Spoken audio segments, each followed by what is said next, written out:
কালি আপোনাৰ গোল্ডেন পথত যিটো আপোনাৰ এটেম্প টু মাৰ্ডাৰ হৈছিলে তাৰ পাছত আজুল হক নামৰ মানুহজনক পাব্লিকে খেদি আৰু ধৰে আৰু টকত লগে লগে পুলিচো আহি পায় আপোনাৰ ভেটাপৰা পেট্ৰল পাম্পৰ ওচৰত।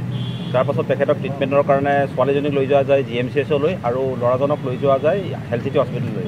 হেল্থ চিটি হস্পিটেলত প্ৰাৰম্ভিক আপোনাৰ ট্ৰিটমেণ্টটো দিয়াৰ পাছত তেখেতক চেকআপ কৰিবৰ কাৰণে পঠাই দিয়া হয় GMCHলৈ। GMCHত চেকআপ কৰি ঘূৰি আহি থকা ৰাতি প্ৰায় 2-2:30 বজাত যেতিয়া তেখেতক ৰিলিজ কৰি দিয়া হ'ল, তেখেতে কৈছে যে তেখেতৰ পেচাব কৰিব লাগিছে আৰু যেতিয়াই আমাৰ গাড়ীখন ৰাখি কনষ্টেবলজনে দৰ্জাখন খোলে তেতিয়া কনষ্টেবলজনক গটা মাৰি আৰু তেখেতক আক্ৰমণ কৰি পলাই যাবলৈ চেষ্টা কৰে। সেই পলাই যাব চেষ্টা কৰোঁতে তেখেতক ৰখিবলৈ কোৱা হয়, তেখেত নৰখে। তাৰপাছত তেখেতক পুনৰ হেফাজতত ল'বৰ কাৰণে লগত থকা আৰক্ষীয়ে তিনি যায় গুলী তেখেতক ভৰিৰ তললৈ এইম কৰি গুলীবৰ্ষণ কৰে আৰু তেখেতক পুনৰ কৰায়ত্ব কৰে। এইটো আপোনাৰ কছাৰী বস্তি ৰাস্তাত।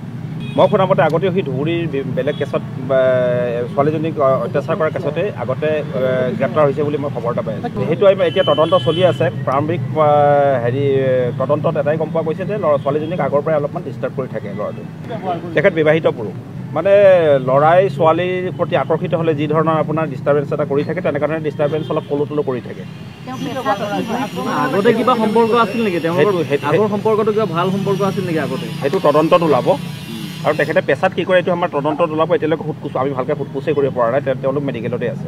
কালি আপোনাৰ গোল্ডেন পথত যিটো আপোনাৰ এটেম্প টু মাৰ্ডাৰ হৈছিলে তাৰ পাছত আজুল হক নামৰ মানুহজনক পাব্লিকে খেদি আৰু ধৰে আৰু টকত লগে লগে পুলিচো আহি পায় আপোনাৰ ভেটাপৰা পেট্ৰল পাম্পৰ ওচৰত। তাৰ পাছত তেখেতক ট্ৰিটমেণ্টৰ কাৰণে ছোৱালীজনীক লৈ যোৱা যায় GMCHলৈ আৰু ল'ৰাজনক লৈ যোৱা যায় হেল্থ চিটি হস্পিটেললৈ। হেল্থ চিটি হস্পিটেলত প্ৰাৰম্ভিক আপোনাৰ ট্ৰিটমেণ্টটো দিয়াৰ পাছত তেখেতক চেকআপ কৰিবৰ কাৰণে পঠাই দিয়া হয় GMCHলৈ। GMCHত চেকআপ কৰি ঘূৰি আহি থকা ৰাতি প্ৰায় 2-2:30 বজাত যেতিয়া তেখেতক ৰিলিজ কৰি দিয়া হ'ল, তেখেতে কৈছে যে তেখেতৰ পেচাব কৰিব লাগিছে আৰু যেতিয়াই আমাৰ গাড়ীখন ৰাখি কনষ্টেবলজনে দৰ্জাখন খোলে তেতিয়া কনষ্টেবলজনক গটা মাৰি আৰু তেখেতক আক্ৰমণ কৰি পলাই যাবলৈ চেষ্টা কৰে। সেই পলাই যাব চেষ্টা কৰোঁতে তেখেতক ৰখিবলৈ কোৱা হয়, তেখেত নৰখে। তাৰপাছত তেখেতক পুনৰ হেফাজতত ল'বৰ কাৰণে লগত থকা আৰক্ষীয়ে তিনি যায় গুলী তেখেতক ভৰিৰ তললৈ এইম কৰি গুলীবৰ্ষণ কৰে আৰু তেখেতক পুনৰ কৰায়ত্ব কৰে। এইটো আপোনাৰ কছাৰী বস্তি ৰাস্তাত। মই শুনামতে আগতেও সি ধুবুৰীৰ বেলেগ কেছত ছোৱালীজনীক অত্যাচাৰ কৰা কেছতে আগতে গ্ৰেপ্তাৰ হৈছে বুলি মই খবৰ এটা পাই আছোঁ। সেইটো এতিয়া তদন্ত চলি আছে। প্ৰাৰম্ভিক তদন্তত এটাই গম পোৱা গৈছে যে ছোৱালীজনীক আগৰ পৰাই অলপমান ডিষ্টাৰ্ব কৰি থাকে ল'ৰাটো। তেখেত বিবাহিত পুৰুষ।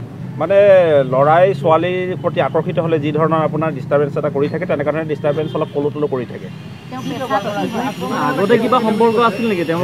আগৰ সম্পৰ্কটো কিবা ভাল সম্পৰ্ক আছিল নেকি আগতে? সেইটো তদন্তত ওলাব আৰু তেখেতে পেছাত কি কৰে এইটো আমাৰ তদন্তত ওলাব। এতিয়ালৈকে আমি ভালকৈ সোধপোছেই কৰিব পৰা নাই, তেওঁলোক মেডিকেলতে আছে।